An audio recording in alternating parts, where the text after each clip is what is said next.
The Woman Who Married Herself, a knowledge legacy story written and presented by Dr. Petero Wamala. In Uganda, when a woman announces that she's getting married, the investigation begins immediately. People do not ask whether she's happy. No, they ask, who is the man? Which village is he from? What does he do? Does he have a house? Does he have land? Does his mother behave well? Has he visited the elders? And most importantly, has the family WhatsApp group already been created? Because in our communities, marriage is not just between two people. Marriage is a full district operation. Aunties become protocol officers. Uncles become intelligence officers. Cousins become photographers.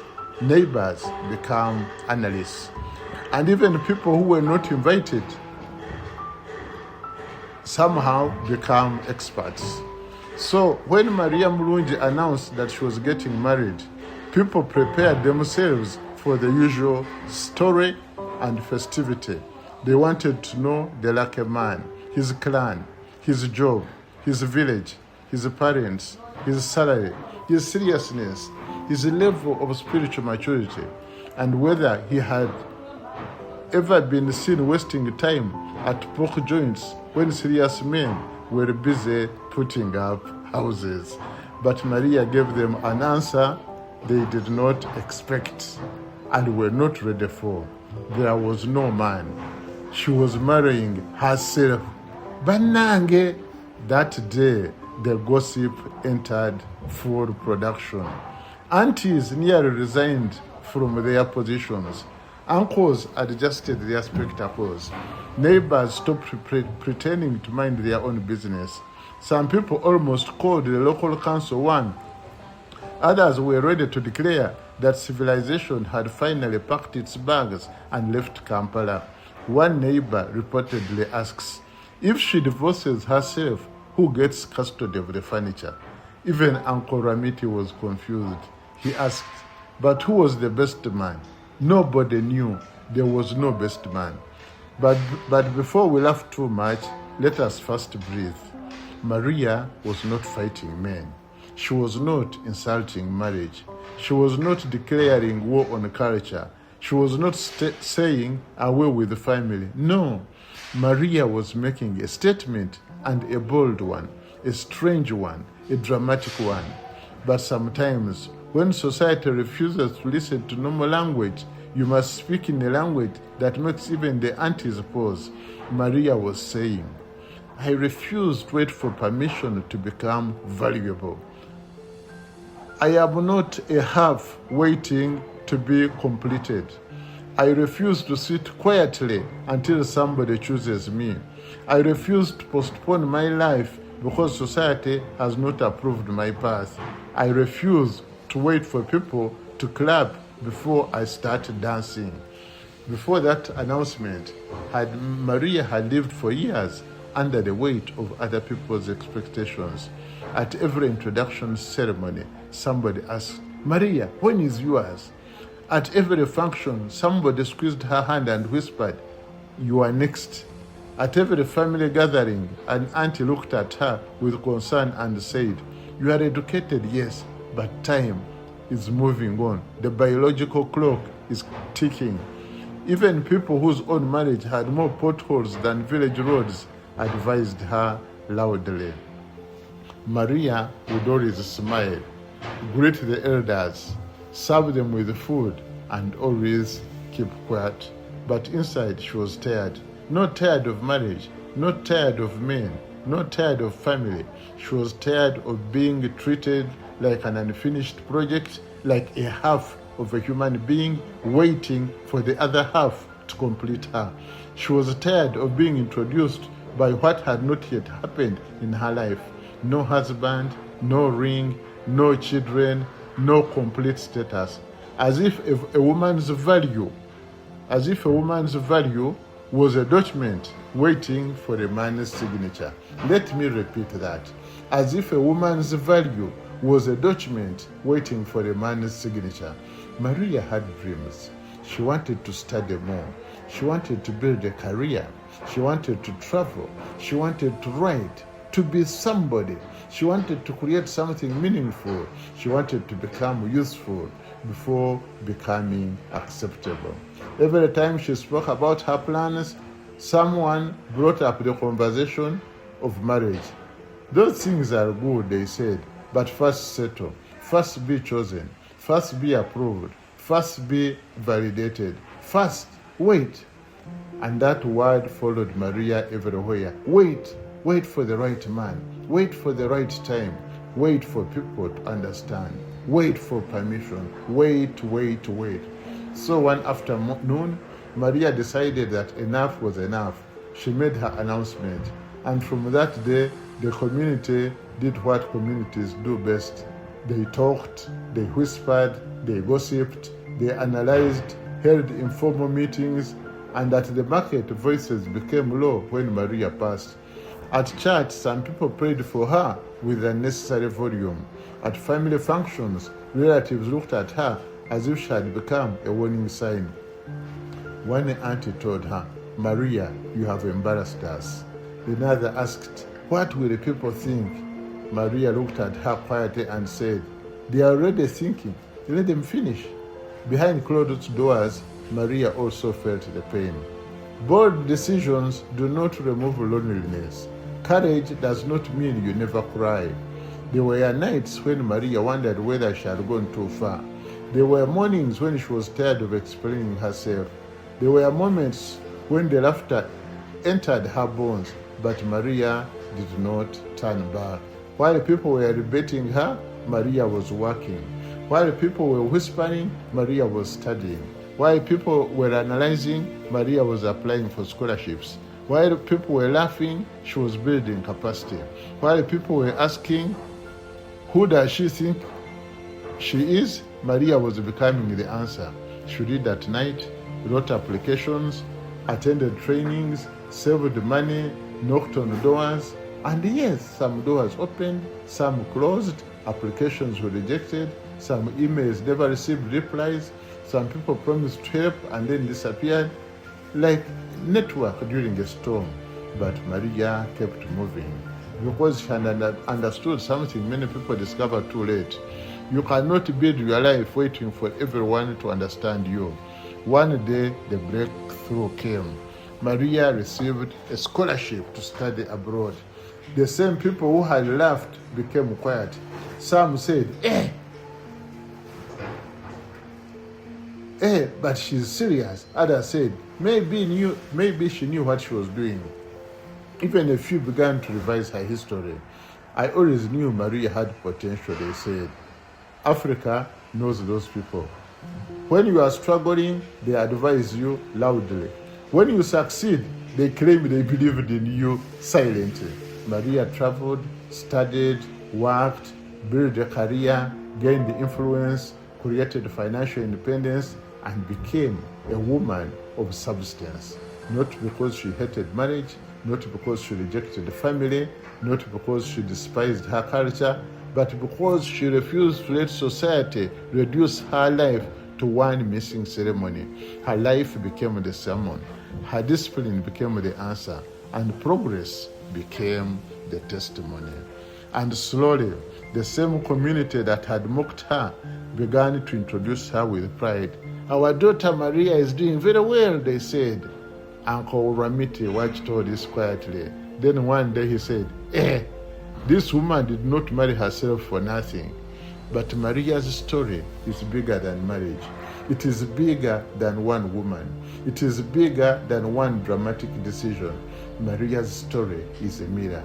Because whether we admit it or not, many of us are also waiting for permission, waiting for validation, waiting for societal approval, waiting for the right time, and waiting for another meeting, waiting for another committee, waiting for another donor, waiting for another title, waiting for a promotion, waiting for someone to say, now you may begin. Meanwhile, the value was already there within you. The knowledge that can change things you already possess. The experience that can create impact you already have. The story that can go viral is already in your life. The wisdom is already there, but sitting quietly, like an old report in a government office, like a thesis in the university library, like minutes of a meeting nobody had opened since 2007, like a founder's story locked inside the head of a retired leader, like a grandmother's wisdom being treated like village talk. Yes, yet inside it there is a story, medicine, culture, leadership, survival, common sense that no app can download. Maria refused to wait for permission. Knowledge must also refuse to wait for permission. Let me repeat that. Maria refused to wait for permission. The knowledge we already have must also refuse to wait for permission. A thesis was not created to sleep in the university archives until termites begin to feast on it. A thesis can become a book, can become a course, can become a documentary, can become a lecture, can become a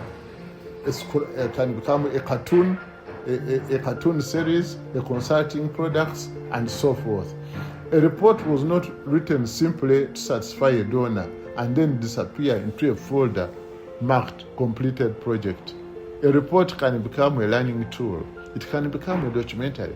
It can become a case study, a community training manual, a leadership reflection, a proposal for future action, and memoirs of the founder who should not die with the founders. Those memories can become a leadership program, a biography, a mentoring curriculum, a podcast series, a documentary, and even a masterclass. And a grandmother's wisdom should not be dismissed because she did not use PowerPoint. Some of the deepest knowledge in Africa was never written anywhere. It was carried in songs, folklore, proverbs, rituals, gardens, names, totems, food customs, silence, and observation, and the discipline of living long enough to understand people. That knowledge also deserves a second life. A professor who has spent 30 years researching, teaching, supervising, correcting, advising, and publishing, but much of that knowledge remains in journals, in scientific conferences that only a few people may have read. A founder has built an organization from zero. They have survived betrayal, poor funding, staff drama, failed projects, stubborn suppliers, and so forth. But their lessons remain undocumented. Or if they are documented in a way that is not readily accessible. A consultant has traveled across districts, entered villages, listened to communities, written reports, and seen what works and what fails. But when the assignment ends, the report is submitted, the balance is paid, and the knowledge goes to sleep. A retired executive has led people, managed crises, grown institutions, mentored staff, and made decisions under pressure. But after retirement, people only remember to call them when there is a burial, a wedding, or a request for a contribution. An organization has years of reports, photographs, case studies, field notes, success stories, failures, lessons, and institutional memory. But all of it is scattered in files, laptops, shelves, emails, and WhatsApp groups called things like final version 2. Surely, this is not how knowledge should live. Knowledge should not just be archived. Knowledge should work. Knowledge should move. Knowledge should teach. Knowledge should influence. Knowledge should generate opportunity. Knowledge should create impact. And when trying to create impact, we must avoid the tendency of always seeking for one more course, one more certificate, one more seminar. Let us try to use the knowledge that we already have and turn that very knowledge into impact, into value, and into income. That is why the woman who married herself is not just a funny story. it is a mirror. It is asking us, what are you still waiting for? What knowledge are you sitting on? What story have you failed to document? What experience have you allowed to gather dust? What lessons have you buried inside old reports? What wisdom have you underestimated because it did not come wearing a suit? To the researcher, Maria's story says, your findings still have work to do. To the professor, it says, your knowledge must leave the classroom and enter society and create impact. To the founder, it says, your journey is a leadership school that should be open to many. To the consultant, it says, your field experience can become a platform from which many can learn. To the retired executive, it says, your wisdom has not expired. You are retired but not tired. To the organization, it says, your reports may be sleeping assets. To the church, it says,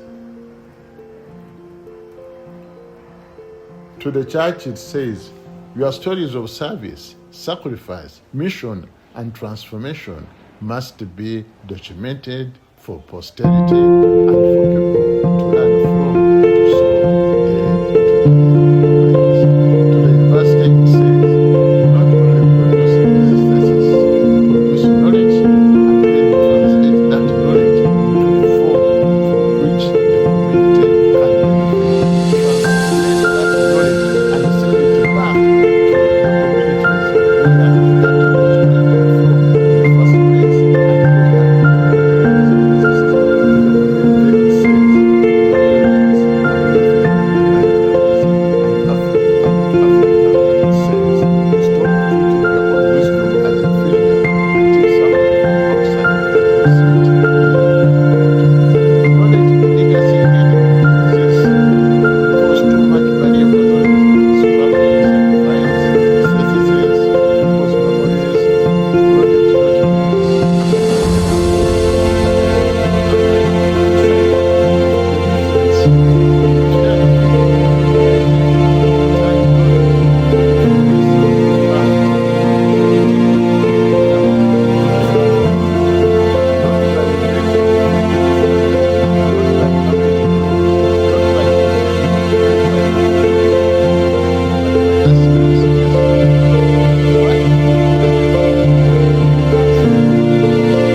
What knowledge in your life, your organization or family or community or your research deserves a second life? Why are you still keeping it on the shelf?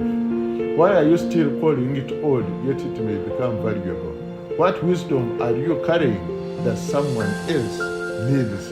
If this story speaks to you, comment, like, share, and subscribe. And if you'd like to turn your knowledge into impact, influence, opportunity, and income, contact us for a knowledge activation audit.